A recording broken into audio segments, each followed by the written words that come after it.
Drone দিয়ে, rocket launcher দিয়ে, আরো বিভিন্ন মিসাইল দিয়ে হামলা চালিয়েছে এবং এতে আমেরিকার ব্যাপক ক্ষয়ক্ষতি হওয়ার সম্ভাবনা রয়েছে। আমরা যদি ইন্ডিয়া টুডের খবর পড়ে শোনাই, হরমুজ প্রণালী ঘিরে উত্তেজনা আবার বিপজ্জনক মোড় নিয়েছে। আমেরিকা একটি ইরানি জাহাজ জব্দ করার পর পাল্টা পদক্ষেপ হিসাবে মার্কিন সামরিক জাহাজে বড় ধরনের ড্রোন হামলার দাবি করেছে ইরান। নরবরে যুদ্ধবিরতির মধ্যেই এই ঘটনাগুলো দুই দেশের মধ্যে সংঘাত নতুন করে তীব্র হওয়ার আশঙ্কা আরো বাড়িয়ে দিয়েছে। ইরানের আধা সরকারি বার্তা সংস্থা তাসনিম নিউজ বলেছে, যুক্তরাষ্ট্র একটি ইরানি বাণিজ্যিক জাহাজ গুলি করে সেটি জব্দ করার পর ওমান সাগরে মার্কিন সামরিক জাহাজগুলোকে লক্ষ্য করে ড্রোন হামলা করে ইরানি বাহিনী। প্রতিবেদনে বলা হয়, এই হামলা ছিল ওই মার্কিন অভিযানের সরাসরি প্রতিশোধ। তবে হামলার পরিমাণ, কতগুলো ড্রোন ব্যবহার করা হয়েছে এবং এতে মার্কিন বাহিনীর কি পরিমাণ ক্ষতি হয়েছে তা নিয়ে বিস্তারিত জানা যায়নি। আপনারা জানেন, গতকালকে মার্কিন president Donald Trump social media Truth সোশ্যালে বলেছেন যে তারা একটি ইরানিয়ান জাহাজ আটক করেছেন, নাম হচ্ছে টুস্কা। এই টুস্কা আটক করেছে, এটা বিশাল বড় জাহাজ, একদম উড়োজাহাজ ক্যারিয়ারের মতো এত বড় জাহাজ। তাদেরকে বলা হয়েছিল তোমরা এসো না, তারপর ইরান মানেনি। ইরান বলেছিল এটা আমাদের এলাকা, তোমরা বাধা দেওয়ার কি। তারপর আমেরিকা জাহাজটাকে আটক করেছে। আটক করার আগে জাহাজটার ক্ষতিসাধন হয়েছে এবং আটক করার পরে বলেছে এই জাহাজটা আমেরিকার কালো তালিকাভুক্ত, এখন এটাকে পরীক্ষা নিরীক্ষা করা হবে। এবং উল্লেখ্য যে জাহাজটা চীন থেকে অনেক মালামাল সামগ্রী নিয়ে আসছিল ইরানের দিকে, কিন্তু তারা মার্কিন নিষেধ মানেনি। এখন এই ঘটনায় ইরান সম্পূর্ণ রেগে আগুন। তারা বলতেছে যে এটা আমাদের টেরিটরি, এখানে তোমরা বাধা দিয়েছো, মানে তোমরা আমাদের সার্বভৌমত্বের প্রতি হুমকি এবং তোমরা যুদ্ধবিরতির চুক্তি লঙ্ঘন করেছো, কাজেই তোমাদের সঙ্গে কোনো আলোচনা নয়। এবং এর মাঝে খবর এলো, ইরান মার্কিন যুদ্ধ জাহাজ লক্ষ্য করে ব্যাপক ড্রোন হামলা এবং রকেট হামলা চালিয়েছে এবং উত্তেজনা নতুন দিকে মোড় নিল। ওদিকে ডোনাল্ড ট্রাম্প গতকাল কি বলেছেন যে যদি চুক্তি না হয়, I destroy their every power plant, I destroy their every bridge, এরকম করে বলেছেন যে ইরানকে প্রস্তর যুগে নিয়ে যাবেন। এবং সেই সকল হুমকি এখনো পর্যন্ত ট্রাম্প দিয়েই যাচ্ছেন। এবং ট্রাম্প বলতেছেন they have no navy, they have no army, they have no air defense system, they have no nothing, all of their senior politicians they died, they killed.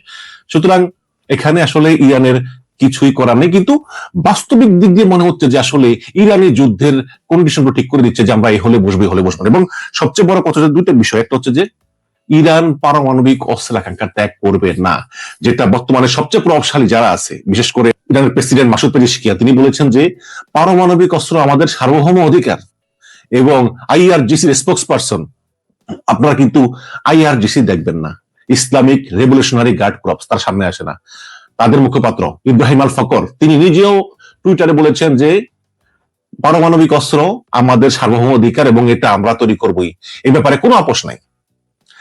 এবং এবং হরমুজের উপর যে নিয়ন্ত্রণ, হরমুজ দিয়ে যেই জাহাজ যাবে আমাদেরকে টাকা দিতেই হবে, এর কোনো বিকল্প নাই।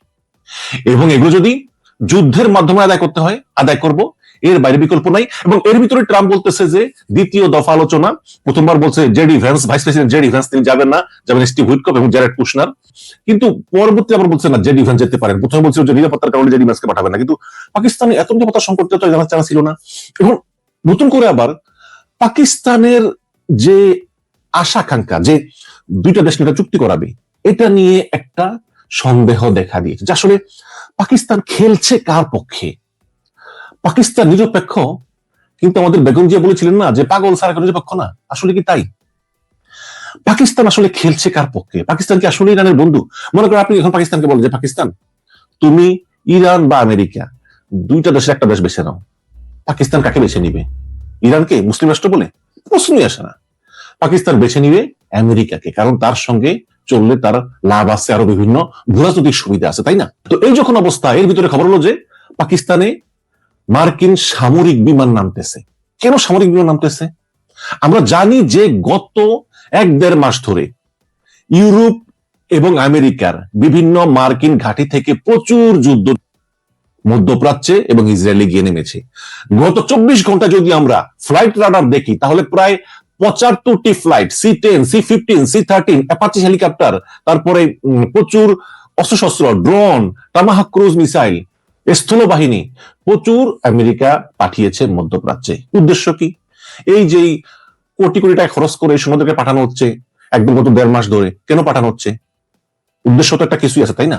এবং এর ভিতরে খবর যে পাকিস্তান নামতেছে মার্কিন সামরিক, এবং এটা কিন্তু নতুন না। আপনার খেয়াল আছে যখন বাইডেনের আমলে বাইডেন ঘোষণা দিল যে তারা আফগানিস্তান থেকে মার্কিন সামরিক বাহিনী সরিয়ে নিবেন, তারপর ব্যাপক হট্টগোল হলো, বোমা হামলা হলো, মার্কিন বাহিনী মারা গেল, হাজার হাজার আফগানিস্তানের লোকজন মার্কিন কার্গো বিমানে উঠে পড়লো, তাদেরকে আমেরিকা নিয়ে গেল। এই হট্টগোলের ভিতরে বাইডেন পাকিস্তানকে বলেছিল যে আমাদের কিছু বিমান রাখো আপাতত, তারপরে আমরা পরে নিব। পাকিস্তান হেল্প করেছে, সেই থেকেই যে রিলেশন। এখন যদি ট্রাম্প পাকিস্তানকে বলে যে আমাদের কিছু সামরিক বিমান তোমরা রাখো, কারণ পাকিস্তানে যদি সামরিক বিমান রাখে আমেরিকা, তাহলে এটা কিন্তু ইরানের আরেক দিক দিয়ে হামলা করতে খুব সহজ হয়। হ্যাঁ, পাকিস্তান আর ইরান তো প্রতিবেশী দেশ, তাই না? এটা কি হতে পারে? আমি যদি খবরটা পড়ে শোনাই, যুক্তরাষ্ট্র এবং ইরানের মধ্যে দ্বিতীয় দফার সম্ভাব্য আলোচনার জন্য পাকিস্তান ইতিমধ্যেই প্রস্তুতি গ্রহণ চলছে। পাকিস্তানের রাজধানী ইসলামাবাদ কার্যত লকডাউনের মধ্যে রয়েছে।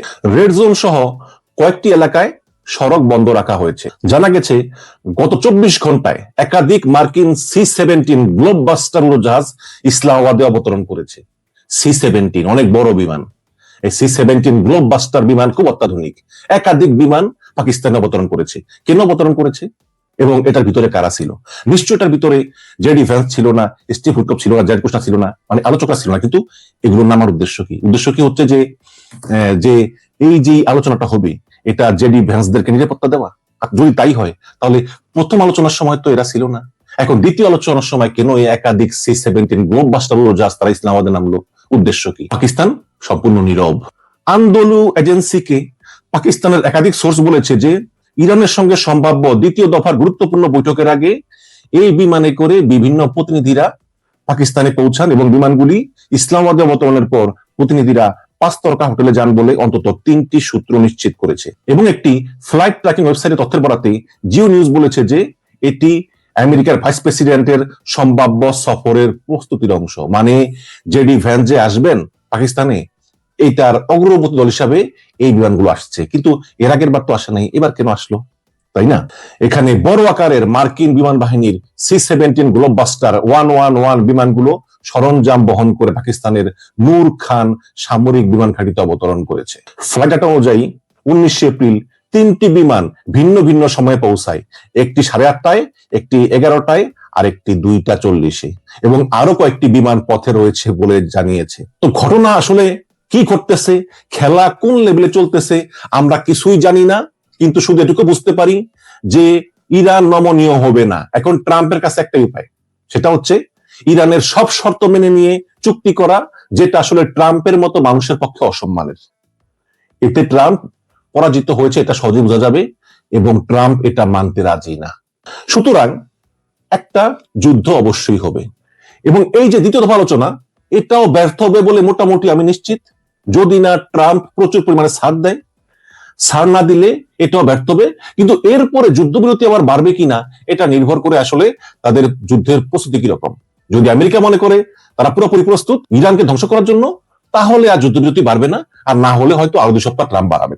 কারণ এই যুদ্ধবিরতি করাই হচ্ছে ব্যাপকভাবে যুদ্ধের প্রস্তুতি নেওয়ার জন্য, যেটা ইরানও নিচ্ছে, আমেরিকাও নিচ্ছে, এবং দেশটা ভয়ঙ্কর যুদ্ধের দিকে যাচ্ছে। মার্কিন রিটায়ার্ড কর্নেল ড্যানিয়েল ডেভিস বলেছেন মার্কিন সেনাবাহিনীতে তার অনেক সোর্স আছে, এরকম অনেক সোর্স তাকে বলেছে যে ভয়াবহ যুদ্ধের প্রস্তুতি আমেরিকা নিচ্ছে এবং এর কার্যক্রম দেখে উঠে এসেছে। এবং মার্কিন যে সেনাবাহিনী আছে, বিভিন্ন কর্নেল জেনারেল যারা ড্যানিয়েল ডেভিসের পরিচিত, তারা বলতেছে যে তাদের প্রতি নির্দেশনা আছে যে যুদ্ধের জন্য পুরোপুরি প্রস্তুতি গ্রহণ করার জন্য। সুতরাং ট্রাম্প একটা মরণ কামড় দিবে, এতে কোনো সন্দেহ নাই, এবং ইরানও প্রস্তুত।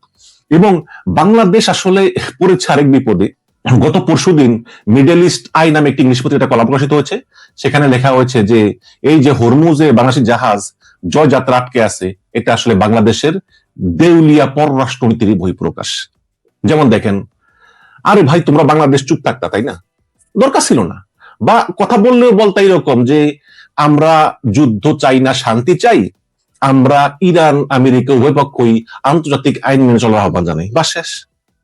ইন্ডিয়া কিন্তু তাই বলেছে। খলিলুর রহমান করলো কি, সে উল্টা বিবৃতি দিল যে আমরা মধ্যপ্রাচ্যে ইরানের হামলার নিন্দা জানাই। ইরান বলল আরে হামলা চালালো ওরা আগে, তারপর তো আমরা জবাব দিলাম। কিন্তু পুরোটা উল্টা, কারণ খলিল সাহেব আসলে আমেরিকার কাছে মাথা বিক্রি করে বসে আছে। দেখুন, খলিল সাহেবকে আমরা অনেক জ্ঞানী মনে করি না, এই পৃথিবীতে কিন্তু চালাক কেউই কম না। এক সময় মনে করতাম যে আব্দুল মোমেন খুব চালাক, শেখ হাসিনা বলতো আব্দুল মোমেন আজীবন আমেরিকায় বড় ডিপ্লোমেট ছিল। পরে কি করলো, আব্দুল মোমেনকে পররাষ্ট্রমন্ত্রী বানাইলো। সে বললো যে স্বামী স্ত্রীর সম্পর্ক ভারতে গিয়ে বলেছে শেখ হাসিনাকে ক্ষমতা টিকে রাখতে। এরকম বিভিন্ন বিতর্কিত বক্তব্যের কারণে তিনি বিতর্কিত হয়ে গিয়েছেন। সুতরাং বর্তমানে কিন্তু সবাই হিসাব নিকাশ বোঝে। খলিলুর রহমান যত চালাক হোক না কেন, সে যদি আমেরিকাকে ওই টাকা পয়সার লোভ না দেখায়, যে অর্থনৈতিক বিভিন্ন ডিলের লোভ না দেখায়, তাহলে কিন্তু আমেরিকা পড়বে না। সে আপনি যত চালাক হন না কেন, যত বড় ডিপ্লোমেট হন না কেন, আমেরিকা চায় পয়সা। খলিলুর রহমান এই ধরনের ডিল করে কিন্তু আমেরিকার প্রিয়ভাজন হয়েছে। পাকিস্তানের আসিম মনি সেনাপ্রধান, সেও কিন্তু এই ধরনের ডিল করে পাকিস্তানের খনিজ সম্পদ আমেরিকার কাছে তুলে দিয়ে সে কিন্তু প্রিয়ভাজন হয়েছে, কারণ ট্রাম্প টাকা ছাড়া কিছু বোঝে না। এখন এই কারণে জাজাটকে আছে, হরমুজ পার হতে পারতেছে না। গতকালকে আন্তালিয়াতে, তুরস্কের আন্তালিয়াতে একটা মিটিং হয়েছে, সেখানে ইরানের উপপররাষ্ট্রমন্ত্রীর সঙ্গে কথা বলেছে খলিলুর রহমান। খলিলুর রহমান তখন তাকে বলেছে, অনুরোধ করছে প্লিজ আমার জাহাজটা ছেড়ে দেন, জাহাজ ছেড়ে দেন। আর খলিলুর রহমান আবার বলতেছে তাকে যে আমরা যুদ্ধের নিন্দা জানাই, আমরা আসলে উপপক্ষ কি বলি যে যুদ্ধ কোনো সমাধান না, আপনারা আলোচনা করুন, আলোচনার মাধ্যমে একটা সমাধানের চেষ্টা করুন, এটাই হচ্ছে সর্বোত্তম পন্থা। এই কথাটা তো আগে বললেই হতো। এখন বলতেছেন যে যুদ্ধ না শান্তি চাই, উভয় পক্ষকেই আমরা যুদ্ধ বন্ধ করে আলোচনার মাধ্যমে সমাধান করা আহ্বান জানাই। এটা তো আগে বললেই পারতেন, আগে কেন বললেন যে ইরানের নিন্দা জানাই? এটা বলেই তো আপনারা সমস্যাটা বাঁধিয়েছেন, এবং এটাই তো দেউলিয়াত্বের বহিঃপ্রকাশ। এজন্যই বলতেছি যে ওই যে খলিলুর রহমানকে একদম বানাইছে পররাষ্ট্রমন্ত্রী হিসাবে, তারেক রহমান তো দুর্বল প্রধানমন্ত্রী, তাকে হয়তো আমেরিকা বলছে বানাও, সে আর না করতে পারে নাই। এবং এটা হচ্ছে আবার তারেক রহমান একটা দেউলিয়াত্ব, যে লোক গতকালকে উপদেষ্টা ছিল তাকে আবার এই সরকারের পররাষ্ট্রমন্ত্রী বানানো। যাই হোক, এগুলো আর বলে লাভ নেই। আমি অন্তত এই ইরান এবং আমেরিকার যে আলোচনা, সে আলোচনার কোনো সম্ভাবনা দেখতে পাইতেছি না। সমাধান তো হবেই না, হয়তো এই যুদ্ধবিরতির মেয়াদ আরো বাড়তে পারে, অথবা একটা ভয়ঙ্কর যুদ্ধের দিকে ইরান এবং আমেরিকা এগিয়ে চলেছে, এবং সেই যুদ্ধে